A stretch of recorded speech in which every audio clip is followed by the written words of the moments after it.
आसंता 5 दिन पाई ओडिशा राज्य पाई भुवनेश्वर आंचलिक पाणीपाग कार्यालय पक्षरु एक ग्रीष्म प्रवाह सतर्कता जारी करा जाइछि। पाणीपाग विभाग एही परिप्रेक्षी रे एक सतर्क परामर्श जारी करिछि। मध्याह्न रे सीधा सड़क सूर्य किरण रे बाहर को न जिबाकू एवं निजकू जलीय अंश रखिबा पई लोकंकु परामर्श दिया जाइछि। पाणीपाग बुलेटिन रे भुवनेश्वर आंचलिक पाणीपाग केंद्र निर्देशिका मनोरमा महांती कहिसंती जे राज्यर गोटे किंबा दुईटी स्थान रे सर्वाधिक तापमात्रा प्राय 2 रु 3 डिग्री सेल्सियस वृद्धि पाइछि एवं ओडिशार अन्य कौनसी जिल्ला रे कौनसी बड़ परिवर्तन परिलक्षित होई नाही।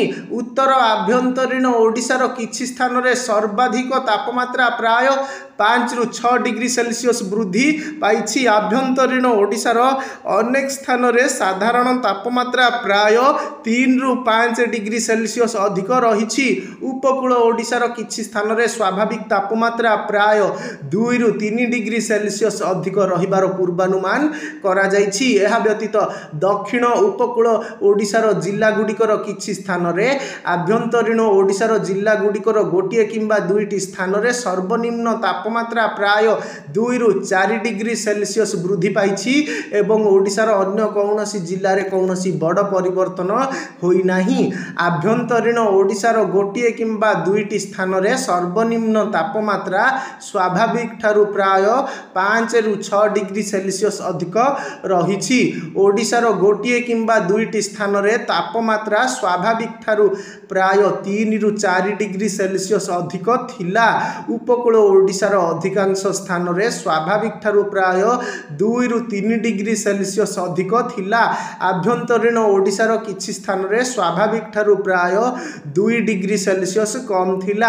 आभ्यंतरीण ओडिशार गोटे किंबा दुईटी स्थान रे स्वाभाविक ठारू प्राय 2 डिग्री सेल्सियस कम थिला एवं ओडिशार अन्यत्र स्वाभाविक थिला।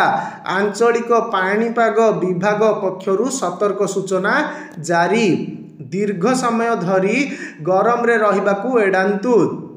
हालुका रंगर ढिला सूता पोशाक पिंधंतु। मुंड घोड़ांतु। बाहर को जीवा समय रे एक ओदा कपड़ा टोपी किंबा छता व्यवहार करंतु। डिहाइड्रेशन एडाइबा पाई शोष लागु नथिले मध्य पर्याप्त पानी पियंतु। शरीर को पुनः जलीय करिबा पई ओआरएस लस्सी तोराणी आखुरस लेंबू पानी दही इत्यादि घरोई पानीय व्यवहार करंतु। सीधा सड़क सूर्य किरण एडाइबा पाई कंपनी माने कर्मचारी माननकु सतर्क करांतु। दिनर ठंडा समय रे कठिन काम गुडी को सूचीबद्ध करंतु। बाहर कार्यकलाप पई विश्राम विरतिर बारंबारता एवं अवधि वृद्धि करंतु। गर्भवती कर्मी एवं स्वास्थ्यगत समस्या थिबा श्रमिक माननकु अतिरिक्त ध्यान दियाजिबा उचित। हीट स्ट्रोक हीट राश किंबा हीट पोड़ा जेपरिकी दुर्बलता मुंड बुलाइबा मुंड बिंधा बांती झाड़ एवं मूर्छा अनुभव करिबा भली लक्षण गुडी को चिन्हंतु। जदि आपण दुर्बल किंबा असुस्थ अनुभव करूछंती तेबे तुरंत डाक्तरंक पाखकू जांतु। चाषी माननकु आखु ग्रीष्मकालीन मक्का डाली एवं अन्यान्य फसल एवं पनीपरिबारे जलसेचन कार्य जारी रखिबाकू परामर्श दिया जाइछि।